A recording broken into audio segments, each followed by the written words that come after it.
A Bangladeshi United Nations soldier walks by a car during the weekly cattle market in Gao, Mali, in this file shot from 2017. Alexander Koerner, Getty Images There is a sharp bit of historical cynicism that generals always prepare to fight the last war. In today's world, it's politicians who want to ignore the lessons of the past and fight the war again. Case in point, the decision to deploy the Canadian military as part of the United Nations peacekeeping force in Mali. Mali, which just last week suffered another attack on peacekeepers on its soil, 1 blue helmet was killed, and 14 French troops and UN peacekeepers were injured, along with 2 Malian civilians. The UN said it was the third attack this month. Canada's decision to deploy military personnel there suggests none of the lessons learned from our 13-year war in Afghanistan are remembered.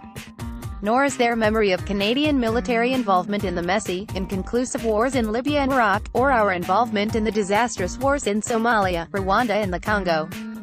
Adding the United Nations label to a force has become a cruel deception in collective decisions to fight first and make peace later.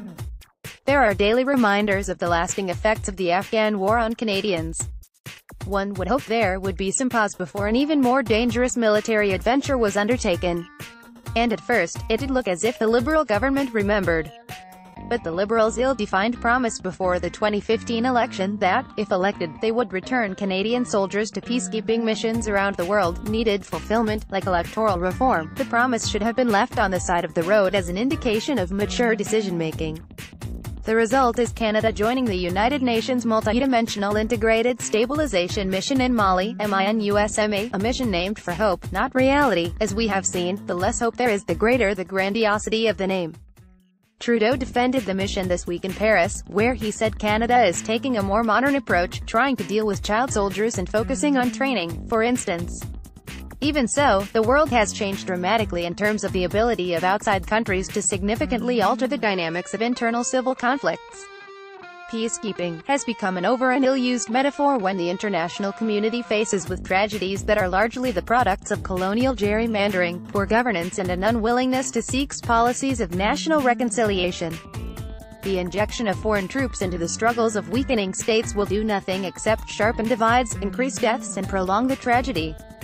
The hope that foreign interventions can stop wars lives on, despite overwhelming evidence to the contrary. Indeed, the UN itself is now reviewing its Mali mission, to see if it is actually helping support stability or peace. This is happening even as Canada has committed to sending in military helicopters. For hundreds of years, the policy of European and other countries called for the intervention of a few soldiers and ships to shape the international and regional futures of troubling countries. That time has passed. Unfortunately, the historical impulse to intervene has not. And so the hope that foreign interventions, irrespective of the sponsoring body, can stop wars lives on, despite overwhelming evidence to the contrary. Mali is but the latest example.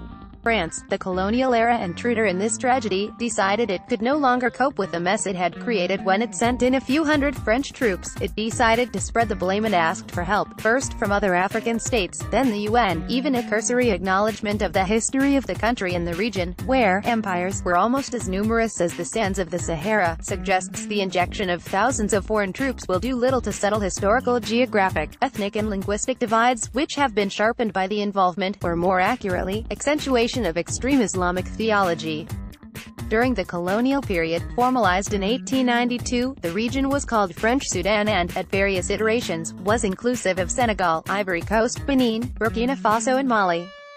In the north, it overlapped with the southern regions of Algeria with easy, uncontrolled connections into Morocco, Tunisia and Libya. Some will suggest our Afghanistan experience was unique, but in doing so we easily forget the beginnings of African peacekeeping in 1960 in the Congo. More are dying today than when the area was the personal fiefdom of the King of the Belgians. Granted, today's urge to help may be larger than lingering colonial mentality. But even the faint hopes associated with the responsibility to protect concept move many to promote and accept bad policies. The ubiquity of these disasters always includes adding more guns. There is sufficient evidence to disabuse us of the hope that we are doing anything more than assuaging historical guilt and the public urge for government to do something. What is missing from these considerations is any serious effort by the international community to foster, create and maintain a non-military process in the affected countries. The disasters associated with peacekeeping are now more than manifest and successes are faint memories. It is time for new thinking. If half of the cost of the UN mission to Mali were dedicated to a political solution, then there might be some hope that a more peaceful future could be achieved. Otherwise, after a while on the peacekeeping road, we will soon wonder how we can get off. Pardy is retired from the Canadian Foreign Service and comments on issues of foreign policy from